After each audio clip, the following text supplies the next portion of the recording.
Fine, you want to do a musical? Right now. Yeah, there it is. Deal. Done. It's finished. We're doing it. Signed in the grounds of variety.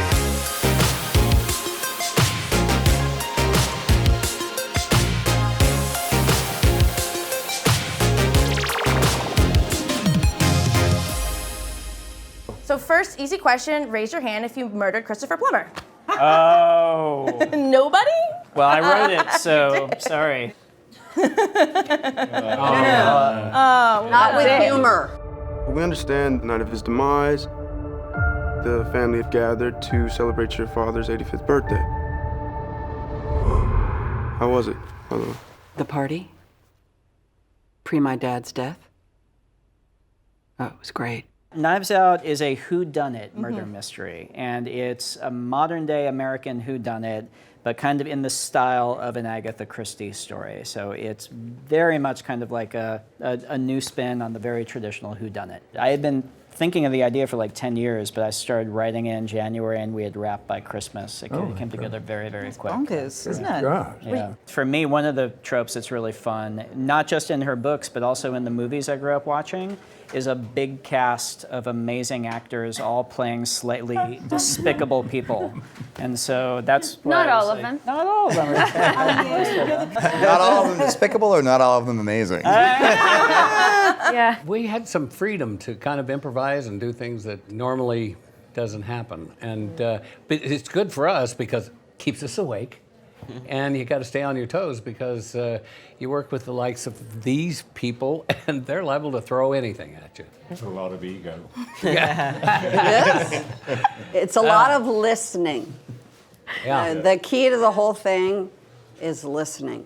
It was fun because we were working with this incredible material, and it was also fun because we were just kind of hunkered down in a basement together most of the time in between takes. So I feel like we got to know each other in a way that you don't usually, because everyone kind of crawls off to their trailers. Yeah, no, most ensembles are a little bit. This was so Fun. loving and fun. Yeah. And I remember Nathan Lane once said, "I don't do ensemble." He's wrong.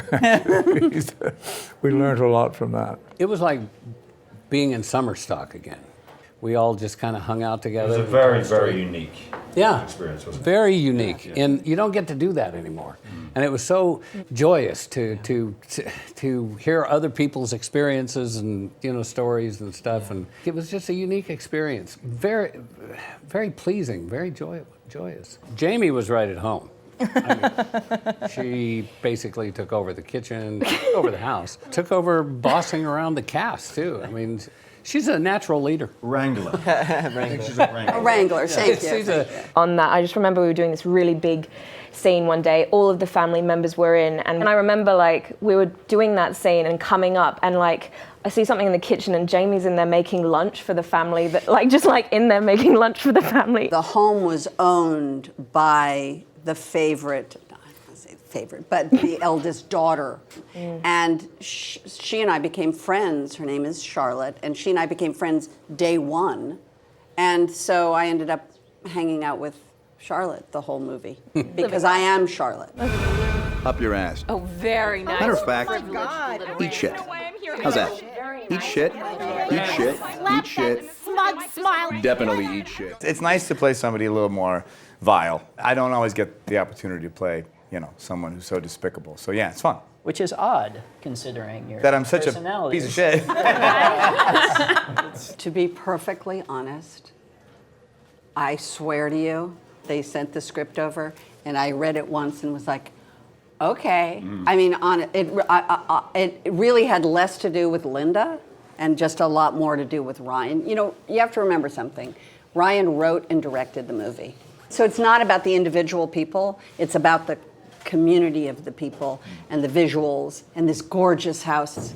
Well done. Yeah. Our work is done. It felt like a little miracle we were able to get all these amazing folks together in one spot. But I mean, once we had all these guys in the same room and they all went at each other in these scenes, I'm excited for people to see. It's really, really fun.